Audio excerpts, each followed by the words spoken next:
tadi terakhir dokter juga bilang masalah tumor dan kanker ya dok ya.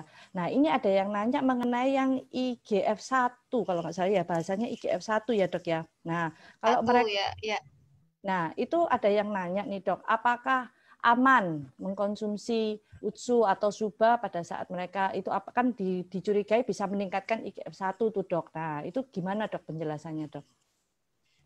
Iya, jadi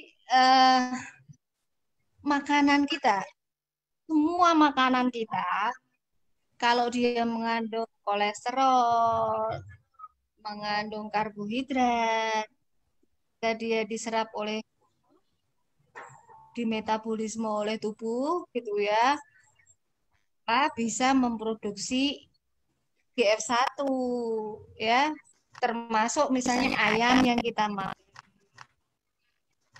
gula yang kita konsumsi, gorengan ya. Jadi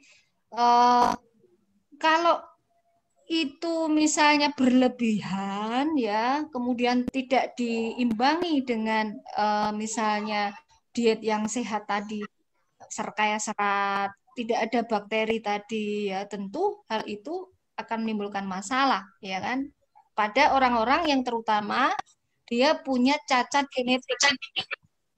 Kan tiap orang itu bagaimana dia sakit, terutama faktor dari host yang mempengaruhi itu banyak ya. Jadi ada faktor genetiknya, kemudian ada pola makan, pola hidup. Nah, orang-orang yang menderita kanker ini sangat sensitif terhadap IGF karena dia biasanya punya kelainan genetik di mana reseptor dari tubuhnya itu ada namanya sel yang menangkap IGF itu lebih banyak biasanya ya. Kemudian dia juga punya kecenderungan memproduksi estrogen yang tinggi karena sebetulnya IGF ini mengapa ditakutkan memicu tumor misalnya ada kaitannya dengan estrogen ya. IGF ini adalah bahan baku dari estrogen ya. Jadi IGF ini nanti akan juga pertumbuhan melalui reseptor-reseptor pada. Tapi ada bukti penelitian bakteri baik itu dia punya mekanisme lain ya, di mana dia akan menghambat salah satu enzim yang memicu pertumbuhan ya, pertumbuhan dari yang tumor yang tidak normal kan itu pertumbuhan tidak normal ya kan. Kalau pada orang yang normal ya tidak akan terjadi itu tadi pertumbuhan yang tidak berlebihan.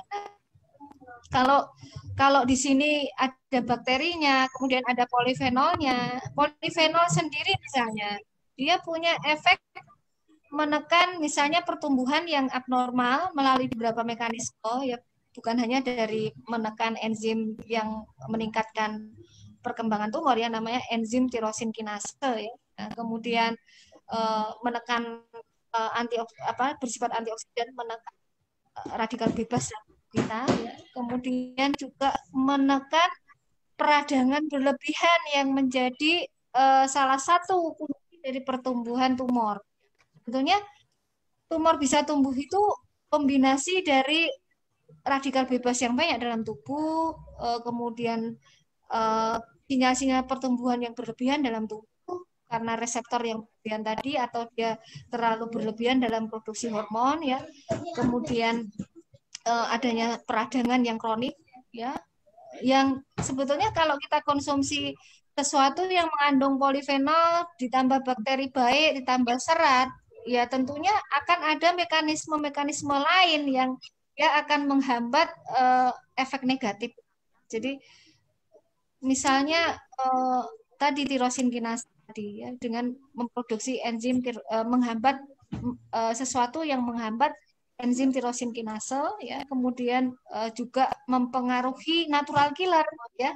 Jadi nggak usah khawatir ya, walaupun IGF-1 naik karena dia dihambat oleh komponen lain dari suplemen ini ya, dia menghambat tirosin kinase, kemudian menghambat radikal bebas, dia memicu natural killer, tentunya negatif ini diharapkan tidak akan terjadi.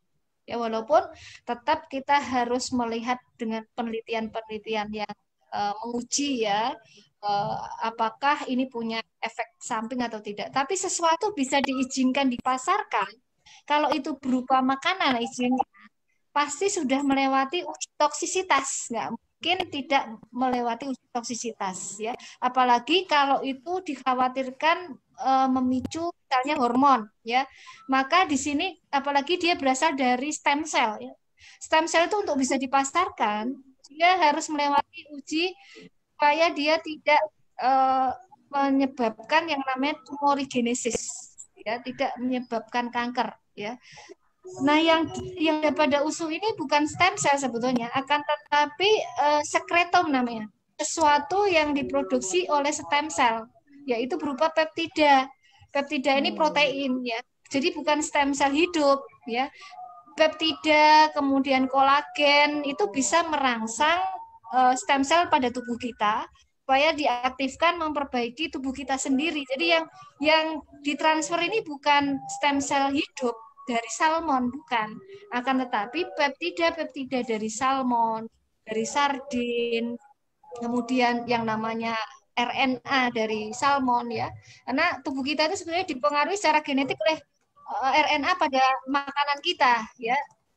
RNA itu materi genetik, ya. Materi genetik namanya ribonukleik acid yang dia bisa mempengaruhi gen kita, ya. Ada yang namanya mikroRNA. Nah, mikroRNA ini bisa mempengaruhi ke tingkat genetik kita. Jadi mengapa orang disebutkan ada quote you are what you eat.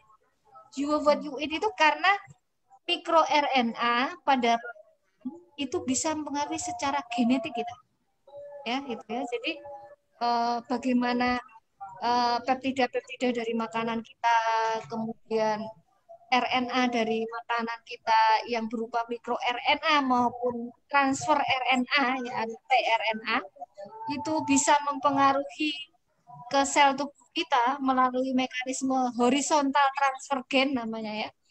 Sehingga dia berefek stimulasi regenerasi sel kita, ya. Maka jangan heran kalau orang tambah muda kelihatannya, ya, kalau mengkonsumsi plasenta, ya, mengkonsumsi plasenta, kemudian mengkonsumsi. Jadi kesimpulan aman, ya, Dok, ya. Maksudnya kan karena produk kita ini berupa makanan, ya. Jadi nggak mungkin kalau sudah sama AFC sudah sampai di launchingkan begini dan sudah dapat izin BPOM segala kan, jadi kan berarti sudah pasti melewati banyak penelitian, ya, Dok, ya, pastinya, ya. Iya.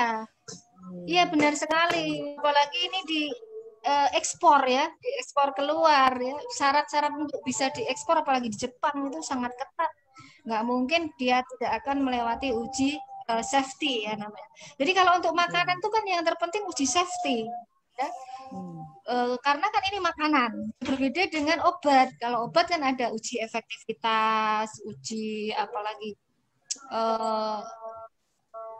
uji post marketing surveillance, ya, karena kalau dia ada efek samping gitu, ya. Kalau ini makanan, efek samping dari makanan tuh kalau kita makan dalam konsumsi yang sangat besar kan. Nah, ini kan ada dosisnya juga, ya. Misalnya diabetasol itu kan juga makanan, ya, dipasarkan sebagai makanan misalnya. Itu kan ada dosisnya.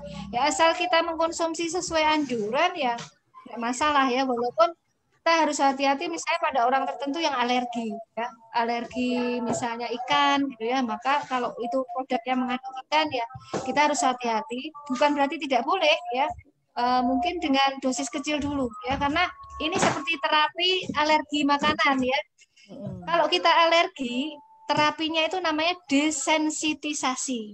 Caranya adalah dengan memaparkan secara pelan-pelan, ya, Dok, ya. Bertahap, ya, dengan dosis yang kecil dulu, ya. Maka kalau kita mau mencoba kita alergi atau tidak, selain dengan tes alergi, ya, kita coba di dosis kecil, ya, dosis kecil. Coba kalau Ucu kayak contoh setengah saset dulu, ya, Dok, ya. Kalau memang ada alergi didampingi dengan obat alergi dulu, ya, Dok, ya. Nanti baru pelan-pelan kalau alerginya udah membaik baru dimulai lagi dari dosis kecil gitu, ya, Dok, ya. Supaya membiasakan tubuh ini adaptasi dulu gitu, ya. Ya, benar. Jadi tidak perlu didampingi obat alergi, ya. Jadi kalau Kalau memang alerginya berat ya hentikan dulu ya. Nanti coba lagi dengan dosis yang lebih kecil tapi sering gitu. Nanti lama-lama tubuh akan mentoleransi. Dan kalau kita bicara sesuatu yang kita makan, sistem imun di dalam saluran cerna itu cenderung toleran. Ya. Maka salah satu yang menyulitkan kita melakukan inovasi vaksin melalui saluran cerna itu adalah kita membutuhkan zat yang menambah vaksin itu bisa memicu peradangan, karena kalau kita berikan saja vaksin itu kecenderungannya vaksin itu tidak akan meningkatkan sistem imun tapi justru ditoleransi oleh sistem imun kita gitu ya. Jadi sebetulnya saluran cerna kita itu sangat toleran, mau tiap hari kita makan banyak sekali antigen juga nggak apa-apa kok gitu loh. Jadi harusnya tidak perlu ada ketakutan-ketakutan seperti itu, kecuali kalau kita punya kebocoran usus yang sangat berat. Ya, memang harus hati-hati kalau kita punya kebocoran usus yang sangat berat. Tapi orang-orang yang bocor ususnya sangat berat tuh rata-rata ya sudah kondisinya sudah ini ya, sudah parah sekali. Bisa jadi mereka sudah koma, sudah dalam kondisi perawatan di rumah sakit yang berat gitu ya. Jadi kalau untuk orang-orang yang seperti kita masih bisa jalan-jalan, masih bisa ini ya, itu nggak terlalu menimbulkan masalah sih.